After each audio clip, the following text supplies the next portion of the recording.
So what happens when your family's greatest asset, that valuable piece of land that's been in the family for generations, suddenly becomes its biggest problem?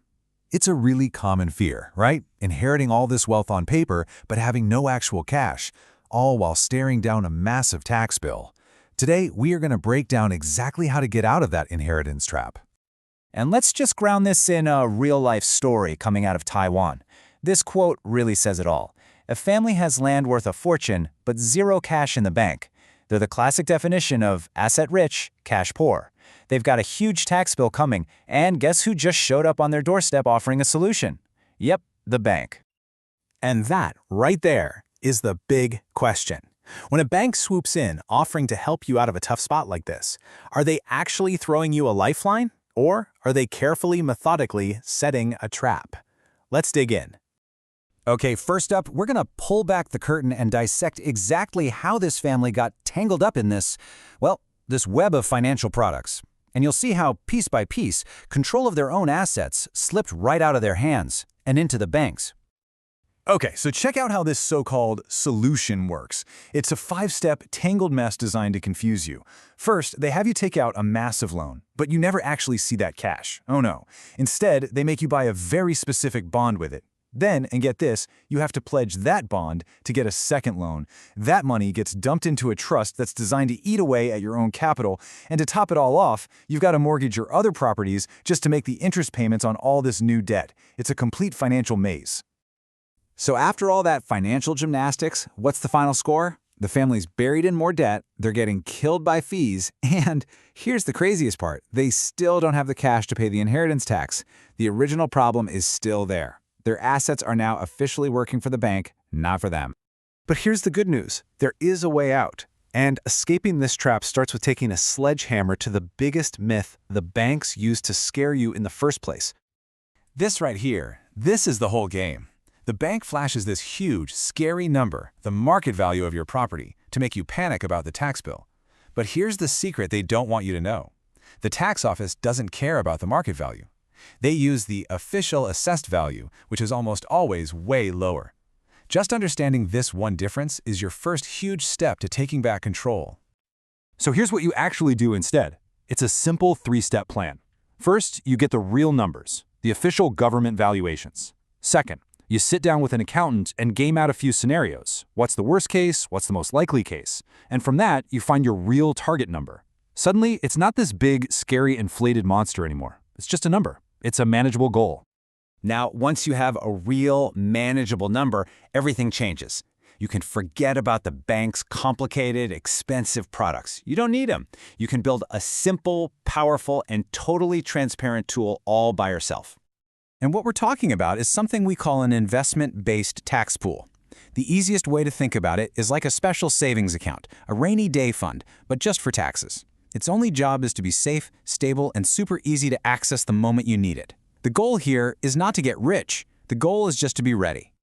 And when you put your own tax pool side by side with the bank's plan, wow, it is a night and day difference. Your way, the costs are extremely low. You have full direct control. It's totally flexible. The bank's way, it's the complete opposite. High fees, your money is locked up, and good luck trying to change anything. So what's the recipe for this pool? It's really simple. You take your max tax bill, add a little 10% cushion just to be safe, and then you put that money into ultra-safe, super stable investments, like short-term government bond ETFs. Think of them as cash's slightly more interesting cousin. They're just as safe, but earn a little bit of interest. And the best part? The money to fund it comes from the cash you're no longer wasting on the bank's crazy expensive insurance premiums. Okay, I know what you're thinking. This all sounds great, but we still have the original problem. We have land, not cash. So how do you actually fill this pool?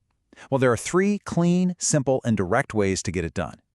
We call these the 3 clean pipes because they get you the cash you need without any of the gunk or complications. The best one is often to just sell a small, non-essential piece of the land.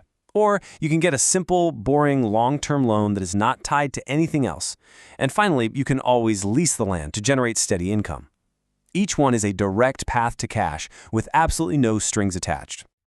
Now, getting the money sorted is huge, but it's only half the battle. A truly successful plan needs more than just a financial strategy. It needs a clear governance structure. Think of it like this. The tax pool is your engine, but you still need a steering wheel and a GPS. That's governance. It's all about clear rules and roles for the family. And we're not talking about anything crazy complicated here. We're talking about using simple, powerful legal tools, like a will or a trust, to map everything out. You combine that with a clear process, like making a map of all the family assets every year.